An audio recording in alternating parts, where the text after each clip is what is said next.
बिबट्याच्या दहशतीला न जुमानता एका 73 वर्षाच्या आजीबाईंनी सर्वात पहिलं आपला मतदानाचा हक्क आज बजावला। उत्तर पुणे जिल्हा हा खरं तर बिबट्याचा हॉटस्पॉट आहे, मात्र तरी देखील बिबट्याला न घाबरता, बिबट्याच्या दहशतीला न जुमानता या आजीबाईंनी आज आपला मतदानाचा हक्क मतदान केंद्रावर जाऊन बजावलेला आहे।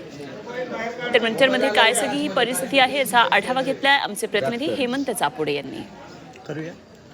आपल्यासोबत एक आजीबाई आहेत। आजी, तुम्ही पहिल्यांदा मतदानाचा हक्क बजावलेला आहे, काय सांगाल? बिबट्याची भीती अशा वेळी सुद्धा तुम्ही घराबाहेर पडून या ठिकाणी मतदान केलेलं आहे सकाळी? कारण आपला हक्क आहे, आपला हक्क आपण का गमवायचा? बिटकं काय करू शकत नाही, त्यालाही माहित असतं की आपण या आजींना काही त्रास देऊ नये की कोणाला त्रास देऊ नये, हे चांगल्यासाठीच रक्षण करण्यात आणि आपल्या देशात म्हणजे रक्षण करणारेच नगरपालिकेला आपण सांगू शकतो की इथं बिबट्या आला, हे करू शकतो, हे हक्क आपण बजावतो त्याला। जर आपण त्यांना जर आपला हक्क नाही दिला तर ते तरी आपल्याला कसा हक्क देतील?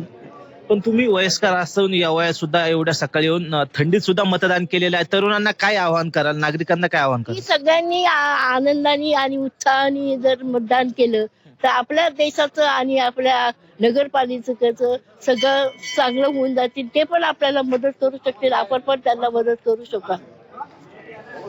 नक्कीच बिबट्याची भीती न बाळगता आजीबाईंनी सकाळी येऊन या ठिकाणी पहिला मतदानाचा हक्क बजावलेला आहे, त्यामुळे सर्वांनी घराबाहेर पडून मतदान करावं असं सुद्धा आवाहन आजीबाईंनी केलं असून G24 कडनं सुद्धा मतदारांना आवाहन केलं जात आहे की सर्वांनी घराबाहेर पडून जास्तीत जास्त मतदान करावा, जेणेकरून मतदानाची टक्केवारी वाढली पाहिजे। हेमंत चापुडे, झी मीडिया, मंचर, पुणे।